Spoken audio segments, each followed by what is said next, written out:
पिछले साल बद्रीनाथ धाम की यात्रा करके आई थीं। वो बता रही थी कि बड़ा ही पावन और अद्भुत आनंद का अनुभव होता है। काश हम भी जा पाते इस यात्रा में। नहीं जा सकते, हमारे पास इतने पैसे नहीं है जम्बू। और इतनी लंबी यात्रा पे गए तो कम से कम 2 महीने दुकान बंद रहेगी, वो नुकसान अलग होगा।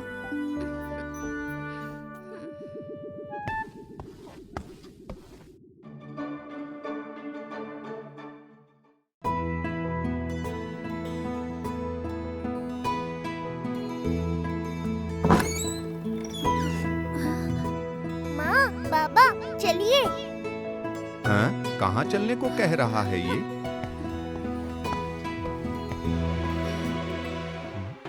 हम बद्रीनाथ और केदारनाथ की तीर्थ यात्रा पर जा रहे हैं आज, अभी। पर बाबा, जानता हूँ हमारे पास पैसे नहीं है, कोई बात नहीं। हम फल कंद मूल खाकर यात्रा कर लेंगे और दुकान बंद ही तो रहेगी। फिर वापस आकर थोड़ी ज्यादा मेहनत कर लेंगे। अरे पर जाने की तैयारी तो करने दे। सब तैयारी हो गई है। मैंने थोड़ा खाना, सूखा राशन और कुछ कपड़े भी रख लिए हैं। जय जगन्नाथ। जय जगन्नाथ।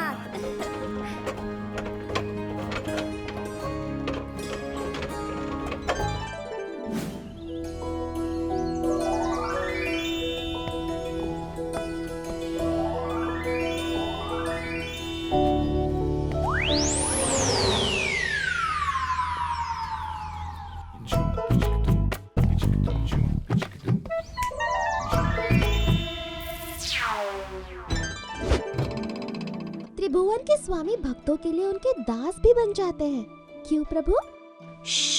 देवी, आप मेरी पोल खोल देंगी। ठीक है, चुप रहूंगी। अगर मुझे कुछ मिल जाए तो। अरे ये सभी गजरे आप ही के लिए तो है देवी, ये लीजिए, पर इसका मूल्य देना होगा। ये दुकान मेरे मित्र की है।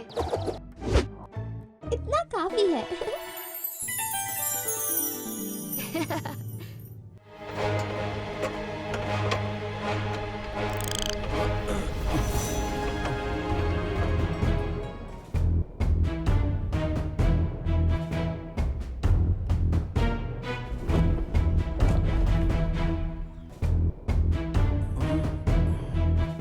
अरे भैया, आप ठीक तो हो ना?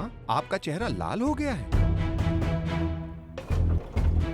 सोमनाथ भाई, लगता है मुझे बुखार आ रहा है। और कोई संक्रमण भी हो रहा है। चलिए, हम आपको वापस घर लेकर चलते हैं। नहीं, हम घर से बहुत दूर आ गए हैं। यहाँ आगे एक आश्रम है, मैं वहाँ चला जाता हूँ। आप लोग नदी तक पैदल चले जाएंगे?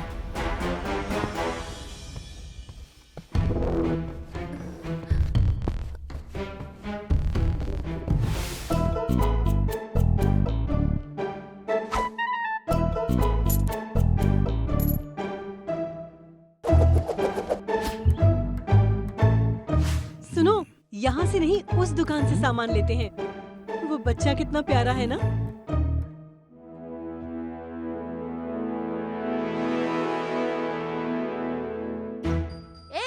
तुम कौन हो और सोमनाथ काका की दुकान पर क्या कर रहे हो? मैं किशन हूँ, बलराम का मित्र। वो सब तीर्थ यात्रा पर गए हैं, मैं उनकी दुकान संभाल रहा हूँ। अच्छा, बहुत अच्छे। मुझे 2 लड्डू दो। नहीं, 4 लड्डू और 5 बर्फी और 2 खाजा दे दो।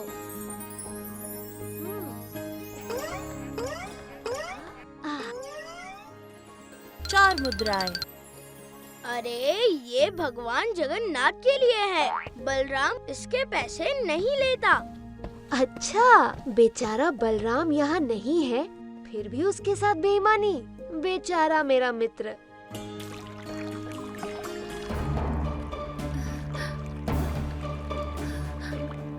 इन्हें तो बहुत तेज बुखार है। माँ, लगता है बाबा को किसी कीट ने काट लिया है।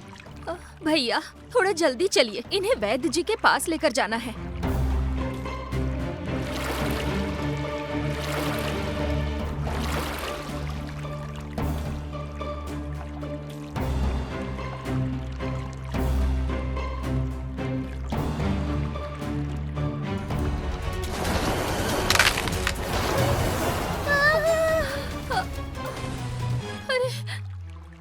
हे प्रभु, नाव में पानी भर रहा है। लगता है आज हम डूब जाएंगे। हम किनारे से बहुत दूर हैं। लगता है आज सब खत्म हो जाएगा। नहीं, तीर्थ यात्रा में मुश्किल आती है ताकि हम अपने विश्वास की परीक्षा दे सकें।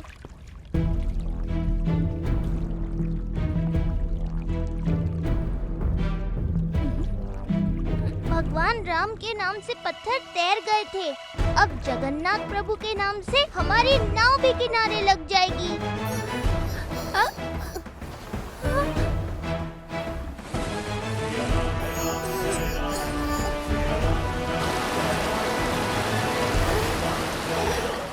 जय जगन्नाथ।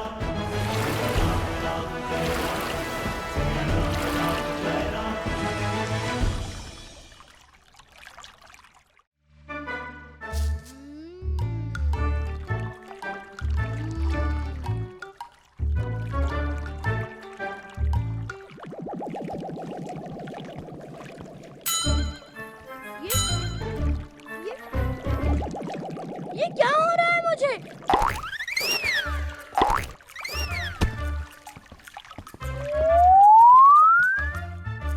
वो देखो, चोर चूहा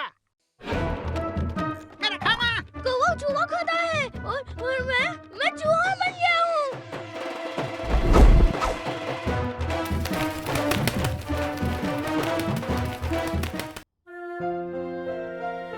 हे प्रभु, हे जगन्नाथ, मैंने संकल्प लिया है कि हनुमान जयंती पर अपने इष्ट देव हनुमान जी को 1008 किलो के बेसन के लड्डू चढ़ाऊंगा। परंतु हमारे गांव का नया मुखिया इस कार्य में निरंतर बाधा डाल रहा है। मेरी सहायता कीजिए प्रभु। जगन, ये कौन है? ये बजरंग है, पास के गांव से आए हैं। पवन पुत्र हनुमान के बहुत बड़े भक्त हैं। तुझे तो इनकी सहायता करनी चाहिए। ये मेरा नहीं, तेरा काम है। भक्त है ना तू, तो कर दूसरे भक्त की सहायता। भैया, मेरा नाम बलराम है। यदि आप कहे तो मैं आपकी सहायता कर सकता हूँ। अवश्य बलराम, परंतु कैसे? चलिए मेरे साथ।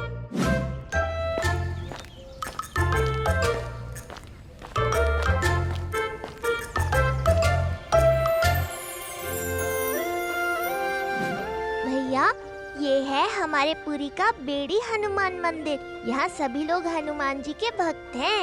हम सब मिलकर आपके संकल्प को पूरा करेंगे। क्या सच में? धन्यवाद बलराम। पर एक बात बताओ, इस मंदिर का नाम बेड़ी हनुमान क्यों है? और प्रभु हनुमान यहाँ बेड़ियों में क्यों बंधे हुए हैं? इस मंदिर से जुड़ी एक बड़ी रोचक कथा है भैया। आप तो जानते ही हैं, बजरंग बली प्रभु श्री राम के कितने बड़े भक्त हैं। बहुत वर्ष पूर्व की बात है।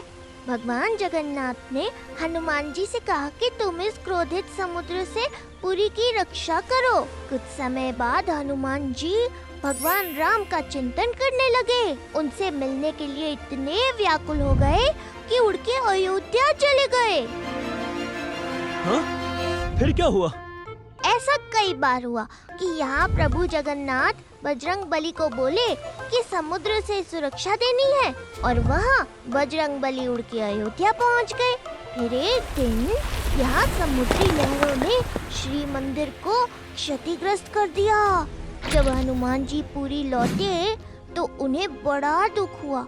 भगवान जगन्नाथ जानते थे हनुमान जी की राम भक्ति, पर उन्हें यहाँ अपने बाकी भक्तों की रक्षा भी तो करनी थी ना। इसलिए उन्होंने हनुमान जी को यहाँ बेड़ियों से बांध दिया ताकि हनुमान जी यहाँ स्थिर हो पाए और श्री मंदिर की इस विशाल समुद्र से रक्षा होती रहे।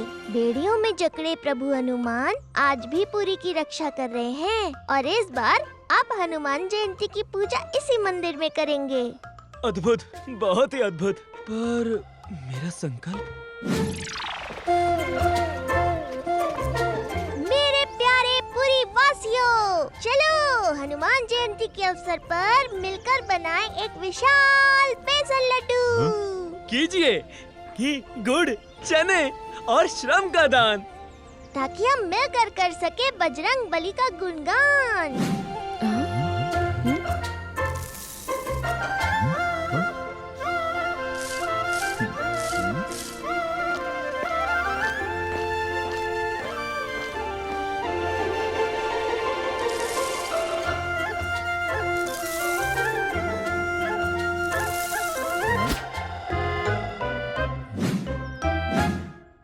गांव का मुखिया मैं हूँ और लड्डू बनाएगा वो बजरंग।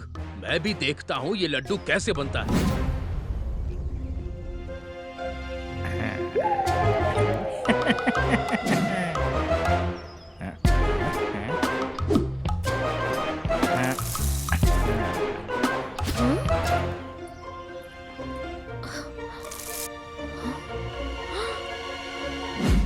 चनों में ये मुरमुरा और कचरा कहाँ से आया? लगता है ये मुखिया जी का ही काम है। अभी तक तो चने बिल्कुल साफ थे। हमें इन गंदे मुरमुरों को इन चनों से अलग करना होगा। पर इसमें तो बहुत समय लग जाएगा।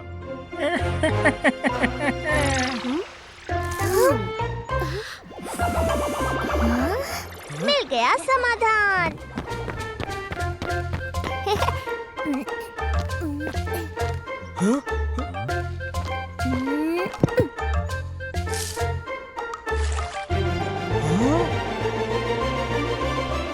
अद्भुत बलराम, अद्भुत। हल्का होने के कारण मुरमुरा जल की सतह पर ही तैरने लगा और चने से अलग हो गया।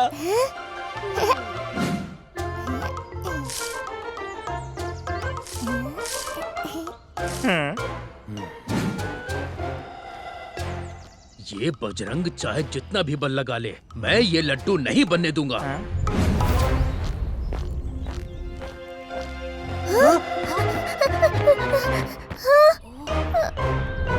मुखिया जी ने हमारी सारी लकड़ियों को बेकार कर दिया। अब हम चूल्हा कैसे जलाएंगे? चूल्हा क्या केवल लकड़ियों से जलता है? चूल्हा तो कोयले और गोबर के उपलों से भी जलता है। परंतु उपले सुखाने में तो बहुत समय लग जाएगा।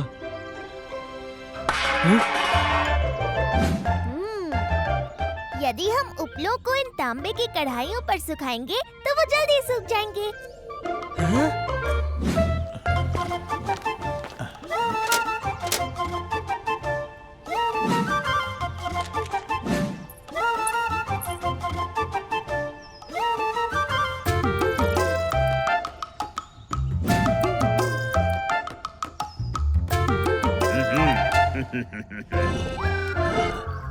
अब लड्डू बनाने में कोई बाधा नहीं आएगी क्योंकि सेनापति काका जो आ गए हैं।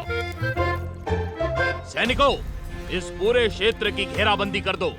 जब तक ये लट्टू बनकर यहाँ प्रस्तुत नहीं हो जाता, हम किसी को यहाँ प्रवेश नहीं करने देंगे। जहाँ देखो वहाँ सैनिक है। अब मैं इस लड्डू को बनने से कैसे रोकूंगा? मैं बताता हूँ। मुखिया जी, मैं उस लड्डू को बनने से रोक सकता हूँ। बस 100 मुद्रा दीजिए और समझिए लड्डू का संकल्प चौपाट। मैं तुम्हें 200 मुद्राएं दूंगा, परंतु काम पूरा होने के बाद।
घी के डब्बे कहाँ गए?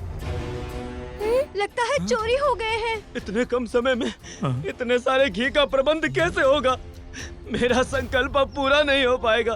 जगन, अब तू ही बता हम क्या करें? चिंता मत कर बलराम, हम घी भी लाएंगे और उससे चुराने वाले चोरों को भी। चल मेरे साथ। वो रहे घी चोर। ये तो क्रिकेट मामा है।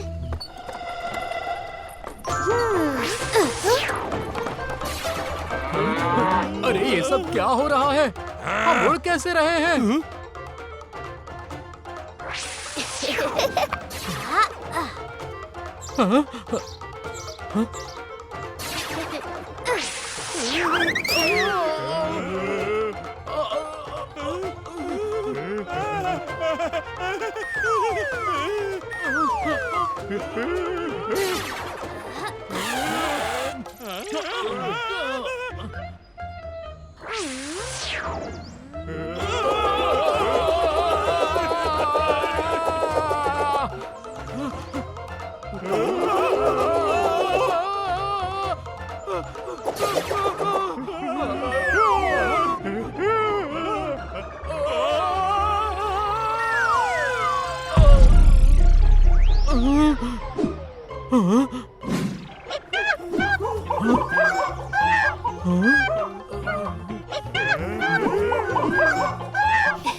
ये बैल घोड़ों जैसे क्यों भाग रहे हैं? हे बजरंगबली, ये क्या हो रहा है?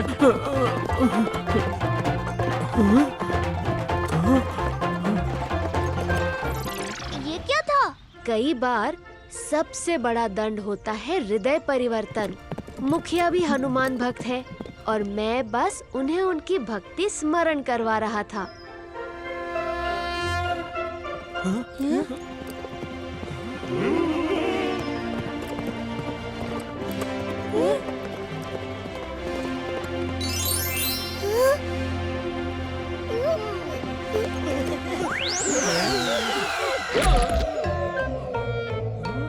मुझे क्षमा कर दो मेरे हनुमान, मेरे बजरंगबली।